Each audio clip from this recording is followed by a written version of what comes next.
Olá galera, tudo bem com vocês? Meu nome é Leonardo e este é o canal sobre livros e leituras.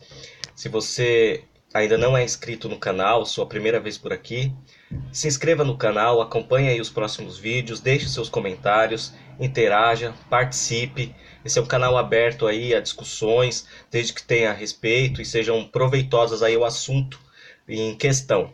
Tá bem? Hoje eu estou aqui para falar com vocês sobre um livro fundamentalmente cristão. É um livro que não estabelece uma relação direta nem com a filosofia, nem com a literatura, nem com a psicologia, nem com a psicanálise, nenhuma outra área, tá? É um livro fundamentalmente cristão e é um livro apologético. É um livro que se pretende, no qual se pretende defender o cristianismo. Esse livro aqui, Mais que um Carpinteiro. O autor é o Josh McDowell. Esse é um livro já muito famoso, muito conhecido no meio evangélico, protestante. Talvez aí conhecido também por católicos, não sei. Se você é um católico, já leu esse livro, deixa aí também nos comentários o que você achou. Então esse livro aqui, Mais que um Carpinteiro, do Josh McDowell, é um livro que se pretende defender a veracidade do cristianismo. É um livro apologético. E se há uma relação que o autor estabelece aí com outra disciplina, talvez podemos citar apenas a história.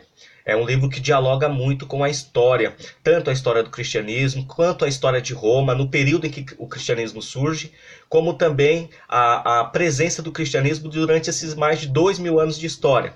Como o cristianismo foi visto, foi encarado, e aí vai. Quem foi o Josh McDowell? Josh McDowell foi um crítico ferrenho do cristianismo. Era um ateu, um cético, seja lá o que for, mas era um crítico ferrenho do cristianismo. Ele estudava para criticar o cristianismo, estudava para rebater o cristianismo, estudava para provar que a Bíblia era uma mentira, e nesses estudos dele ele acaba tendo um encontro, ele se converte e passa, ao invés de criticar, a defender o cristianismo. Josh McDowell escreveu, além desse livro aqui, Mais que um Carpinteiro, que eu conheço, ele escreveu um livro de ficção chamado A Testemunha, é um romance chamado A Testemunha.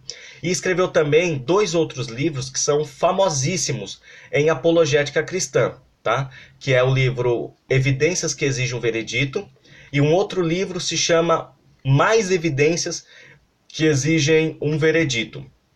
Tá? Uma observação, na minha opinião, nem esse livro Mais que um Carpinteiro, que é um livro pequenininho, nem o Evidências que Exigem um Veredito, nem Mais Evidências que Exigem um Veredito, chegam ao nível intelectual de uma apologética cristã, estilo C.S. Lewis e G.K. Chesterton.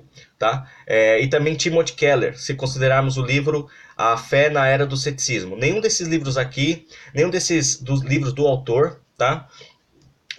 Atinge o nível de um C.S. Lewis, um Chesterton ou um Timothy Keller aí. Mas vamos lá, esse livro tem seu lugar, ele foi escrito há mais de 40 anos atrás. Ele foi escrito em 1977. Tá? E essa edição que eu tenho aqui é a 5ª edição, de 1989. Tá? O livro ele se propõe a falar, então, a defender o cristianismo. E o autor fala, gente, eu não pretendo fazer assim, uma resenha detalhada, porque não dá, né? Eu acho que é difícil fazer um vídeo sobre uma resenha, que seja uma resenha, uma análise, e o vídeo vai ficar aí a 30 minutos, aí fica muito longo. Mas enfim, esse livro se propõe a dialogar então com a ciência, levar em consideração o que a ciência diz acerca de Cristo, né? A esse carpinteiro que é mais que um carpinteiro. O que a ciência tem a dizer a respeito de Cristo, ou o que a ciência disse a respeito de Cristo durante todo esse tempo aí de história. Esse livro fala também sobre a conversão de Paulo, que é um dos momentos mais importantes na história do cristianismo, da igreja primitiva, e também que tem desdobramentos em toda a história do cristianismo.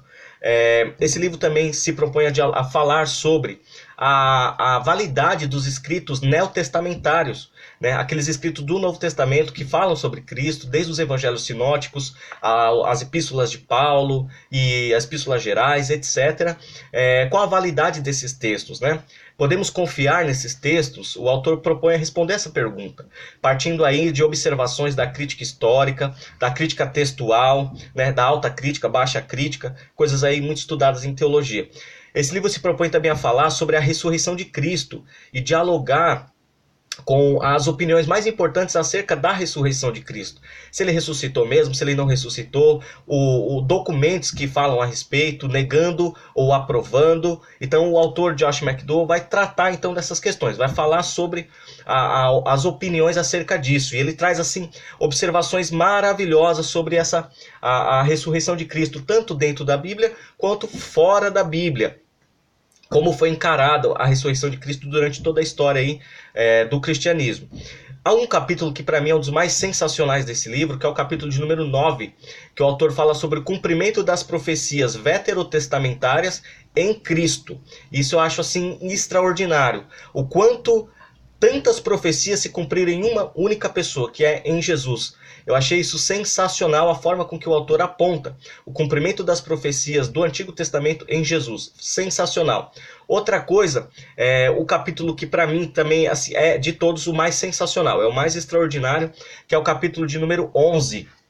No capítulo de número 11, o Josh McDowell vai falar sobre o testemunho dele, como que se deu a conversão dele, de um cara que lutava contra o cristianismo, era um crítico ferrenho do cristianismo, e depois ele se converte ao cristianismo. Como que se dá essa conversão dele? Ele se converte a Cristo na universidade. Ele encontra um grupo de cristãos e se relacionando com eles, dialogando com eles, debatendo com eles, Josh McDowell se converte. E aí ele conta o testemunho que para mim é sensacional. O pai do Josh McDowell era um alcoólatra, né? E os amigos dele frequentemente tiravam barato do Josh, falavam que o pai dele estava jogado na sarjeta, o pai dele estava na rua, o pai dele estava caído nas calçadas, o pai dele estava alcoolizado, estava bêbado, e isso incomodava muito o Josh. E o que acontece? Esse cara aqui, ele começa a ter ódio do pai dele. E ele diz assim que ele tinha um ódio tão grande do pai, mas tão grande do pai, que assim aquilo matava ele, né? Aquilo ia acabando com a vida dele por dentro, assim, como pessoa, como sujeito. E daí, quando ele se converte, ele consegue encontrar o que ele chama de uma paz assim, interior, sem explicação. E ele consegue chegar para o pai dele, que era um alcoólatra, que era alguém que vivia na sarjeta, que trazia desgosto, muito desgosto para ele, para a família dele, batia na mãe dele. Então ele odiava o pai, e de repente quando ele se converte, ele consegue amar o pai, ele consegue respeitar o pai. E ele diz ao pai dele que o amava. E quando ele diz que ama o pai ele se emociona muito com aquilo, e aquilo muda a vida do pai. Alguém que odiava o pai passa a amar o pai, e o pai que vivia na sarjeta, através de receber esse amor do Josh, também se converte ao cristianismo. E eu achei isso, assim, sensacional, né? Porque não é só uma mudança de mente, é uma mudança de atitude, de comportamento, de sentimento que o autor experimenta. E é sensacional. Ele passa a amar o pai, passa a respeitar o pai. E esse último capítulo é extraordinário, porque ele vem aí durante 10 capítulos discutindo, teoricamente, a veracidade ou não do cristianismo. E depois, no capítulo 11, ele mostra uma experiência que é pessoal, né? Como que ele se relaciona com isso, como que ele encara isso. Isso para mim é o capítulo mais sensacional de todo o livro. Gente, sugiro para vocês a leitura desse livro, é pequenininho, que se chama Mais Que Um Carpinteiro, do Josh McDowell, lançado pela editora Betânia. Essa edição que eu tenho aqui, 1989. Talvez, eu acho que já tem uma edição mais recente desse livro, talvez, se você conseguir encontrar, tente ler. Deixa aí nos seus comentários se você já leu esse livro, tá? Se você ainda não leu esse livro, mas tem aí interesse em apologética, né? Já leu outros livros a respeito, Chesterton, Lewis, Alvin Plantinga, Timothy Keller e etc. Deixa aí nos seus comentários também. Não se esqueça de se inscrever no canal e até o próximo vídeo. Forte abraço mais uma vez.